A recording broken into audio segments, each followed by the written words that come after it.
നമസ്കാരം. ജയശങ്കർ, വള്ളവനാട് മാട്രിമോണിയൽ, ഒറ്റപ്പാലം. ഇന്ന് പറയാൻ പോകുന്ന ആൺകുട്ടി രാഹുൽ മോഹൻദാസ് എന്നാണ് ആ കുട്ടിയുടെ പേര്. രേവതി നക്ഷത്രം, 28 വയസ്സ്, 5'8" height, 74 kg weight, 5'8" height, 74 kg weight. B Tech triple ആണ് ആ കുട്ടിയുടെ വിദ്യാഭ്യാസം. ക്വാളിഫിക്കേഷൻ വന്നിട്ട് ബിടെക് ട്രിപ്പിൾ.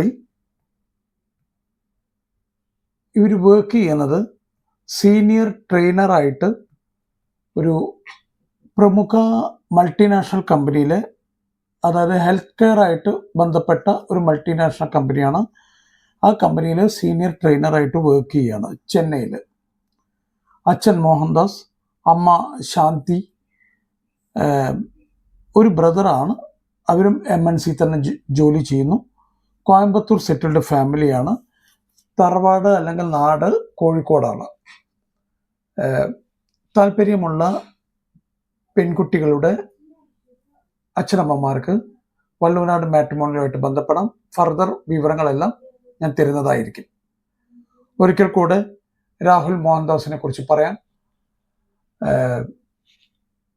രേവതി നക്ഷത്രം, 28 വയസ്സ്, 5'8" ഹൈറ്റ്, 74 kg വെയിറ്റ്. സീനിയർ ട്രെയിനറായിട്ട് പ്രമുഖ മൾട്ടിനാഷണൽ കമ്പനി, ഹെൽത്ത് കെയറുമായിട്ട് ബന്ധപ്പെട്ട മൾട്ടിനാഷണൽ കമ്പനിയിൽ സീനിയർ ട്രെയിനറായിട്ട് വർക്ക് ചെയ്യുകയാണ് ചെന്നൈയിൽ. അച്ഛൻ മോഹൻദാസ്, അമ്മ ശാന്തി, ഒരു ബ്രദറുണ്ട്. ബ്രദർ MNCയിലാണ് വർക്ക് ചെയ്യുന്നത്. കോയമ്പത്തൂർ സെറ്റിൽഡ് ആണ്. ഇവർ കോഴിക്കോട് സ്വദേശികളാണ്, കോയമ്പത്തൂർ സെറ്റിൽഡ് ആണ്. താല്പര്യമുള്ള പെൺകുട്ടികളുടെ രക്ഷിതാക്കൾക്ക് വള്ളവനാട് മാട്രിമോണിയലായിട്ട് ബന്ധപ്പെടാം.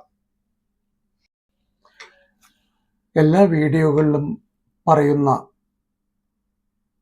1-2 കാര്യങ്ങൾ ഈ വീഡിയോയിലും പറയാൻ ആഗ്രഹിക്കുകയാണ്. കല്യാണപ്രായമെത്തിയ കുട്ടികൾ വീട്ടിൽ ഉണ്ടെങ്കിൽ അച്ഛനമ്മമാർക്ക് കുറച്ച് ടെൻഷനും കാര്യങ്ങളൊക്കെയാണ്.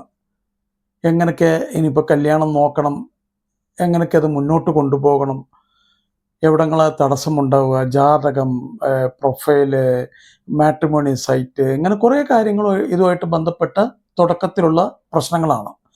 അപ്പോൾ ഇതൊക്കെ എങ്ങനെ നമുക്ക് ടെൻഷൻ ഇല്ലാതെ വളരെ നല്ല രീതിയിൽ മുന്നോട്ട് കൊണ്ടുപോകാം എന്നുള്ളതിനെക്കുറിച്ച് ഒരു 2-3 കാര്യം ഞാൻ സൂചിപ്പിക്കാം. അത് നിങ്ങൾ ഫോളോ ചെയ്ത് കഴിഞ്ഞാൽ നിങ്ങൾക്ക് കുറച്ച് എളുപ്പമായിരിക്കും. ഒന്ന്,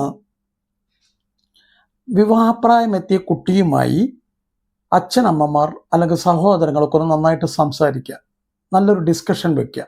എന്താണ് ഈ ഡിസ്കഷൻ എന്ന് പറഞ്ഞു കഴിഞ്ഞാൽ, ആ കുട്ടിക്ക് പല അഭിപ്രായങ്ങളും പറയാനുണ്ടാകും.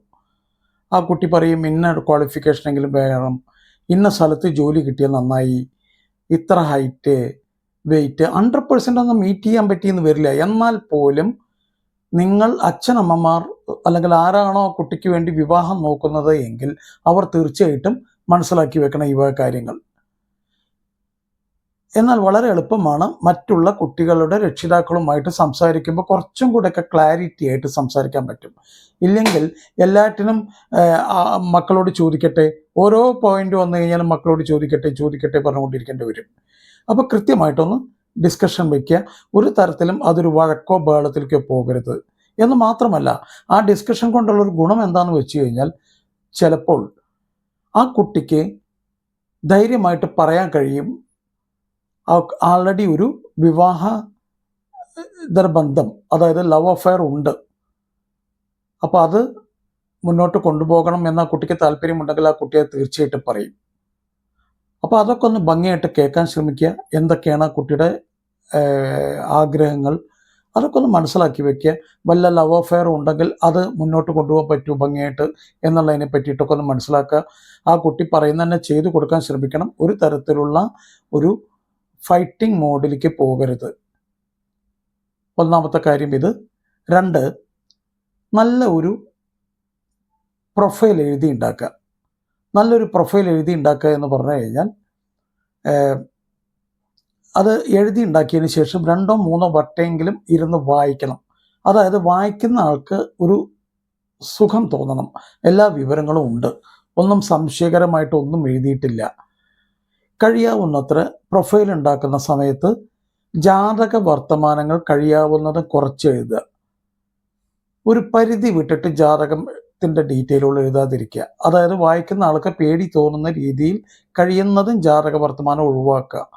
എന്താണ് ഈ പേടി തോന്നുന്ന രീതിയിൽ എന്നൊക്കെ പറഞ്ഞു കഴിഞ്ഞാൽ പലരും എഴുതുന്നത് കാണാം, ഒരു ദോഷം, മരദോഷം, 2 ദോഷം, 2.5 ദോഷം, ചൊവ്വ ദോഷം, കുജദോഷം, 7 ചൊവ്വ, ഇങ്ങനെ കുറേ കാര്യങ്ങൾ എഴുതി പിടിപ്പിക്കുന്നത് കാണാം.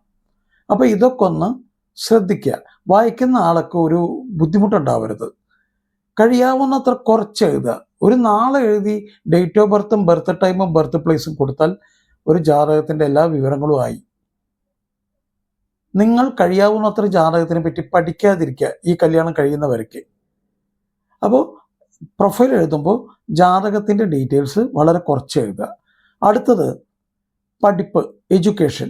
10ാം ക്ലാസ് വരെ എവിടെയിരുന്നു, ഏത് സ്കൂളിലായിരുന്നു, 12th എവിടെയായിരുന്നു, ഗ്രാജുവേഷൻ ഏത് കോളേജിലായിരുന്നു, എന്തായിരുന്നു subject, higher studies post graduation and above, അതൊക്കെ ഓരോരോ കോളേജുകളും എന്തായിരുന്നു സബ്ജക്റ്റ് എന്നുള്ളത് കൃത്യമായിട്ട് എഴുതുക. ആളുകൾക്ക് മനസ്സിലാവണം, ഇത് ഇന്ന സ്കൂളിൽ നിന്നാണ്, ഇന്ന കോളേജിൽ നിന്നാണ്, ഇന്ന ഇതിൽ നിന്നാണ് MS പാസ്സായിരിക്കുന്നത്. അതൊക്കെ മനസ്സിലാക്കി കഴിയുമ്പോൾ അതൊരു നല്ല രീതിയിൽ മുന്നോട്ട് കൊണ്ടുപോകാൻ പറ്റും. അടുത്തത് നമ്മൾ ശ്രദ്ധിക്കേണ്ടത് ജോലി. എവിടെയാണ് ജോലി ചെയ്യുന്നത് എങ്കിൽ കൃത്യമായിട്ട് അത് എഴുതുക. ലൊക്കേഷൻ എഴുതണം, എന്താണ് അവിടുത്തെ ഡെസിഗ്നേഷൻ എന്നുള്ളത് എഴുതണം, എത്ര രൂപ സാലറി ഉണ്ട് അത് കൃത്യമായിട്ട് എഴുതണം. പലരും എന്നോട് ചോദിക്കാറുണ്ട്, സാലറി നോക്കിയിട്ടാണോ കല്യാണം കഴിക്കുന്നത്? 100% സാലറി നോക്കിയിട്ട് തന്നെയാണ്. ചിലർ എക്സെപ്ഷണൽ കേസ് മാത്രം ഉണ്ടാവാം, അതൊന്നും നോക്കാതെ. എന്തുകൊണ്ടാണ് ഞാൻ നോക്കണം എന്ന് പറയുന്നതിൻ്റെ ഒരു കാര്യം എന്താണെന്ന് വെച്ച് കഴിഞ്ഞാൽ, അത് കുട്ടികൾക്ക്, ഇപ്പോൾ ഒരു പെൺകുട്ടിക്ക് ഒരു 10 ലക്ഷം രൂപ സാലറി ഉണ്ട്, ആൺകുട്ടിക്ക് വന്നിട്ട് 6 ലക്ഷം രൂപയാണ് ശമ്പളം എന്ന് വിചാരിക്കുക. നിങ്ങൾ ആദ്യമൊന്നും വലിയ പ്രശ്നങ്ങളുണ്ടാവില്ല. കുറച്ച് കഴിയുമ്പോൾ ഈ പെൺകുട്ടി എന്തെങ്കിലും സംസാരിക്കുന്ന സമയത്ത് ഈ ആൺകുട്ടിയുടെ വീട്ടുകാർക്ക് തോന്നും, ഇവർക്ക് സാലറി കൂടിയതിൻ്റെ കുഴപ്പമാണ് ഇതൊക്കെ. ഒരു ഈഗോ ക്ലാഷിനുള്ള ധാരാളം ചാൻസ് ഉണ്ട്. അപ്പോൾ അത് നിങ്ങൾ നന്നായിട്ട് സംസാരിച്ച് മനസ്സിലാക്കിയിട്ട് വേണം മുന്നോട്ട് കൊണ്ടുപോകാൻ. ഇപ്പോൾ സാലറി കൂടിയതുകൊണ്ട് കഴിക്കേണ്ടെന്നല്ല ഞാൻ പറയേണ്ട അർത്ഥം, നന്നായിട്ട് മനസ്സിലാക്കി വെക്കുക കാര്യങ്ങൾ. അപ്പോൾ ഈ പ്രൊഫൈൽ ഇങ്ങനെ എഴുതി കഴിഞ്ഞ് കഴിഞ്ഞാൽ എല്ലാം വളരെ വിശദമായിട്ട് എല്ലാ കാര്യങ്ങളും എഴുതണം. ഹൈറ്റ്, വെയിറ്റ്, ഈ അച്ഛൻ്റെ വീട് എവിടെ, അമ്മയുടെ വീട് എവിടെ, അച്ഛൻ എന്തായിരുന്നു, അമ്മ എന്തായിരുന്നു, എല്ലാ വിവരങ്ങളും. സഹോദരങ്ങളുണ്ടെങ്കിൽ സഹോദരങ്ങളുടെ ക്വാളിഫിക്കേഷൻ, എന്താണ് അവർ ചെയ്യുന്നത്, മാരേജ് കഴിഞ്ഞിട്ടുണ്ടെങ്കിൽ മാരേജ് കഴിഞ്ഞിട്ടുണ്ട്, ഈ വക കാര്യങ്ങളെല്ലാം കൃത്യമായിട്ട് ഒരു പ്രൊഫൈലിൽ കാട്ടുക. അനാവശ്യമായിട്ട് കുട്ടികളെ പറ്റി വല്ലാതെ ഇങ്ങനെ എക്സാഗ്രേറ്റ് ചെയ്തിട്ട് അല്ലെങ്കിൽ പെരുപ്പിച്ച് കാട്ടേണ്ട ഒരു കാര്യമില്ല. എൻ്റെ മകൾ അങ്ങനെയായിരുന്നു, എൻ്റെ മകൻ അങ്ങനെയാണ്, അതൊന്നും കാട്ടണ്ട. കാരണം അത് വായിക്കുന്ന ആളുകൾക്ക് മനസ്സിലാക്കാൻ പറ്റും ഏതൊക്കെയെന്നുള്ളത്. അപ്പോൾ അങ്ങനെ കൃത്യമായിട്ട് പ്രൊഫൈൽ ഉണ്ടാക്കി കഴിഞ്ഞാൽ ഒരു 2 3 വട്ടമെങ്കിലും ഇരുന്ന് വായിക്കുക. മക്കളെ കൊണ്ട് ഒന്ന് വായിപ്പിക്കുക. എന്തെങ്കിലും കറക്ഷൻ വേണമെന്നുണ്ടെങ്കിൽ അത് തീർച്ചയായിട്ടും കറക്റ്റ് ചെയ്യുക. അതിനുശേഷം നിങ്ങളുടെ തറവാട് അമ്പലം, അതായത് ധർമ്മദൈവങ്ങൾ, അല്ലെങ്കിൽ വെളുത്തങ്കാവ്, നാഗങ്ങൾ എന്നൊക്കെ പറയും, അല്ലെങ്കിൽ കുടുംബക്ഷേത്രം, ഇങ്ങനെയുള്ള ദൈവിക സാന്നിധ്യങ്ങൾ നിങ്ങളുടെ തറവാടുകളിൽ ഉണ്ടെങ്കിൽ തീർച്ചയായിട്ടും അവരെ നന്നായിട്ട് പ്രാർത്ഥിക്കുക. ഇത് ദൈവവിശ്വാസികൾ മാത്രം ചെയ്താൽ മതി, മറ്റുള്ളവർ ചെയ്യണ്ട. ഇത് നന്നായിട്ട് പ്രാർത്ഥിക്കുക. പ്രാർത്ഥിച്ചതിന് ശേഷം അടുത്ത സ്റ്റെപ്പ് എന്ന് പറയുന്നതാണ് വളരെ ഇമ്പോർട്ടൻ്റ് ആയിട്ടുള്ള കാര്യം.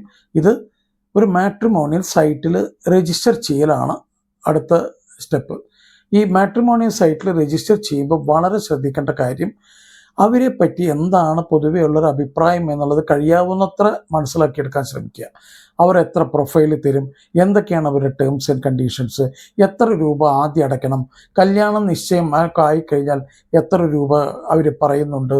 കാരണം കല്യാണത്തിൻ്റെ അല്ലെങ്കിൽ വിവാഹത്തിൻ്റെ ഓരോ സ്റ്റെപ്പുകളും നമ്മൾ മനസ്സിലാക്കേണ്ടത് മംഗളകരമായിട്ടാണ് നടക്കണം. ഒരു കാരണവശാലും ആരുമായിട്ട് ഒരു വഴക്കോ ബഹളത്തിനോ പോകരുത്. അപ്പോൾ കൃത്യമായിട്ട് മനസ്സിലാക്കി നന്നായിട്ട് തന്നെ വേണം ഓരോ കാര്യങ്ങളും ഓരോ സ്റ്റെപ്പ് നിങ്ങൾ മുന്നോട്ട് പോകാനായിട്ട്. പോകുന്ന സമയത്തൊക്കെ ഓരോ സ്റ്റെപ്പ് എടുക്കുമ്പോഴും നന്നായിട്ട് പ്രാർത്ഥിക്കുക. കാരണം ഏത് തരത്തിലൊക്കെ അപകടങ്ങൾ വരികയെന്ന് ഇന്നത്തെ കാലത്ത് ഒന്നും പറയാൻ പറ്റില്ല. അപ്പോൾ നിങ്ങൾ തന്നെയാണ് ഡിസിഷൻ മേക്കേഴ്സ്. അപ്പോൾ ഡിസിഷൻ മേക്കേഴ്സിനെയാണ് എല്ലാവരും ചോദ്യം ചെയ്യുക. അച്ഛനല്ലേ പറഞ്ഞ്, അമ്മയല്ലേ പറഞ്ഞത് കുട്ടികൾ ചോദിക്കും, വീട്ടുകാർ ചോദിക്കും, നാട്ടുകാർ പറയും നിങ്ങൾക്ക് ഇവിടെ ഉണ്ടായിട്ട് ഇങ്ങനെ സംഭവിച്ചില്ലേ, അങ്ങനെയൊക്കെ പറയും. അപ്പോൾ വളരെ കെയർഫുൾ ആയിരിക്കണം ഈ വക കാര്യങ്ങളൊക്കെ. അങ്ങനെ മാട്രിമോണിയൽ രജിസ്ട്രേഷൻ കഴിഞ്ഞു കഴിഞ്ഞാൽ തീർച്ചയായിട്ടും നമ്മൾ ചെയ്യേണ്ടത്, അവർ പ്രൊഫൈലുകൾ അയച്ചുകൊണ്ടിരിക്കും. ഈ പ്രൊഫൈൽ കിട്ടിക്കഴിഞ്ഞ് കഴിഞ്ഞാൽ നിങ്ങൾ ആ പ്രൊഫൈലിലെ ആളുകളുമായിട്ട് സംസാരിക്കണം. നന്നായിട്ട് സംസാരിക്കുക. നല്ല രീതിയിലായിരിക്കണം കമ്മ്യൂണിക്കേഷൻ. ഒരു ബന്ധുവീടാവാൻ പോകുന്ന വീടായിരിക്കും അത് മനസ്സിലാക്കി വേണം സംസാരിക്കാൻ. നന്നായിട്ട് സംസാരിച്ച് കഴിഞ്ഞ് കഴിഞ്ഞാലത്തെ ഗുണം നമുക്കൊരു കോൺഫിഡൻസ് എത്തുക, കുഴപ്പമില്ല നല്ല ഫാമിലിയാണ് എന്നൊക്കെ നമുക്കൊരു തോന്നൽ വരും. അതിൻ്റെ അടിസ്ഥാനത്തിൽ എന്ത് ചെയ്യണം, ജാതകം നോക്കൽ വേണമെന്നെങ്കിൽ ജാതകം നോക്കുക, കുട്ടികൾക്ക് ഫോട്ടോ കാട്ടിക്കൊടുക്കുക. അതൊക്കെ ഓക്കെ ആണെങ്കിൽ ജാതകം നോക്കാൻ പോവുക. ജാതകം നോക്കുന്നത് എപ്പോഴും ശ്രദ്ധിക്കേണ്ടത്, സ്ഥിരമായിട്ട് ഒരു പണിക്കരെ കാട്ടരുത്. 3, 4, 5 പണിക്കരെങ്കിലും കാട്ടണം.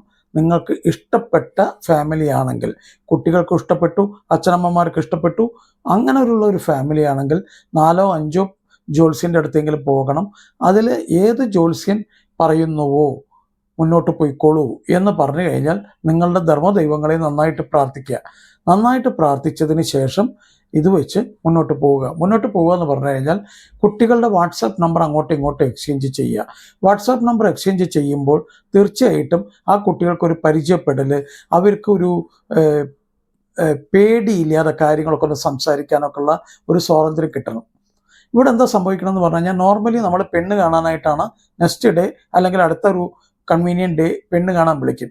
ഈ പെണ്ണ് കാണാൻ വിളിക്കുന്നതിൻ്റെ മുന്നേ ആയിട്ട് തന്നെ കുട്ടികൾ തമ്മിൽ നന്നായിട്ട് സംസാരിച്ച് നല്ല രീതിയിലുള്ള ഒരു ഫ്രണ്ട്ഷിപ്പ് ബിൽഡപ്പ് ചെയ്യണം. നല്ല രീതിയിൽ ഫ്രണ്ട്ഷിപ്പ് ബിൽഡപ്പ് ചെയ്ത് കഴിഞ്ഞാൽ അടിസ്ഥാനപരമായിട്ട് അവർ സംസാരിക്കേണ്ട 2-3 കാര്യങ്ങളുണ്ട്.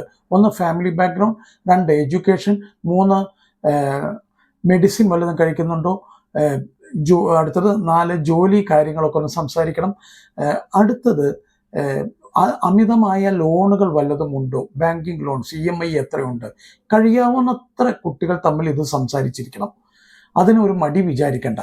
അത് കൃത്യമായിട്ട് സംസാരിച്ച് കഴിഞ്ഞാൽ പുറത്ത് വെച്ച്, വീട്ടിൽ വെച്ചല്ല പുറത്ത് വെച്ച് കാണാൻ ശ്രമിക്കണം. കുട്ടികൾ, ആൺകുട്ടിയും പെൺകുട്ടിയും പുറത്ത് വെച്ച് കണ്ടു കഴിയുമ്പോൾ കൃത്യമായിട്ട് ആ കുട്ടികൾക്ക് പറയാൻ പറ്റും, നോക്കൂ എനിക്ക് ആൾറെഡി ഒരു ലവ് അഫയർ ഉണ്ട്, നീ വേറെ നോക്കിക്കോളൂ, ഇത് അച്ഛൻ്റെയും അമ്മയുടെയും നിർബന്ധത്തിന് വഴങ്ങിയിട്ടാണ് ഞാൻ വന്നിരിക്കുന്നത്. ഇങ്ങനെയൊക്കെ പറയുന്ന അനവധി കുട്ടികളെ എനിക്കറിയാം. അതുകൊണ്ടാണ് ഞാൻ പറയുന്നത് പുറത്ത് വെച്ച് കാണണം എന്നുള്ളത്. അങ്ങനെ കണ്ട് 2 കുട്ടികൾ കംഫർട്ട് ആയതിനു ശേഷം, ഒരു കംഫർട്ട് സോണിലേക്ക് എത്തുന്നുണ്ട് എന്ന് ഉറപ്പ് വരുത്തിയതിന് ശേഷം മാത്രമേ പെണ്ണ് കാണച്ചടങ്ങിനോട്ട് വിളിക്കാവൂ. പെണ്ണ് കാണച്ചടങ്ങൊക്കെ ആയിക്കഴിഞ്ഞാൽ ഒരു 90% ഓക്കെ ആയിരിക്കണം. പിന്നെ ഒരു പിൻവലിയാൻ പാടില്ല, അയ്യോ നോ എന്ന് പറയാനുള്ളൊരു ഏർപ്പാട് ഉണ്ടാവരുത്. അപ്പോൾ കഴിയാവുന്നത്ര ഭംഗിയായിട്ട് തന്നെ ഇത് മുന്നോട്ട് കൊണ്ടുപോവുക. അച്ഛനമ്മമാര് നന്നായിട്ട് സംസാരിക്കുക. അതായത് ഉള്ളിലൊന്ന് വെച്ച് പുറത്തൊക്കെ ഒന്നും പറയരുത്. കൃത്യമായിട്ട് സംസാരിക്കുക അങ്ങോട്ടും ഇങ്ങോട്ടും. ഒരു കമ്മ്യൂണിക്കേഷൻ ഗ്യാപ്പ് ഉണ്ടാവരുത്. എന്തുകൊണ്ടാണ് ഞാൻ എടുത്ത് ഇത് പറയുന്നതെന്ന് പറഞ്ഞു കഴിഞ്ഞാൽ, ധാരാളം ഈ ഡിവേഴ്സ് കേസുകളിൽ 90% ഞാൻ മനസ്സിലാക്കുന്നത് കമ്മ്യൂണിക്കേഷൻ ഗ്യാപ്പാണ്. ഞാൻ ഈ പറഞ്ഞ പോയിന്റുകളൊക്കെ ഒന്ന് സംസാരിക്കാതെ നിങ്ങൾ തീരുമാനം എടുത്തു കഴിഞ്ഞാൽ ബുദ്ധിമുട്ടുണ്ടാക്കുന്നുണ്ട്. അതാണ് കൂടുതലും ഡിവേഴ്സിലേക്ക് എത്തുന്നത്. അതൊക്കെ ഒന്ന് മനസ്സിലാക്കുക. എല്ലാം കുട്ടികൾക്കും മംഗളമായിട്ട്, ഇവിടെ രജിസ്റ്റർ ചെയ്ത എല്ലാ കുട്ടികൾക്കും മംഗളമായിട്ട് തന്നെ വിവാഹം നടക്കാൻ വേണ്ടി പ്രാർത്ഥിക്കാം. എല്ലാവർക്കും മംഗളാശംസകൾ. നന്ദി, നമസ്കാരം. ജയശങ്കർ, വള്ളുവനാട് മാട്രിമോണിയൽ, ഒറ്റപ്പാലം.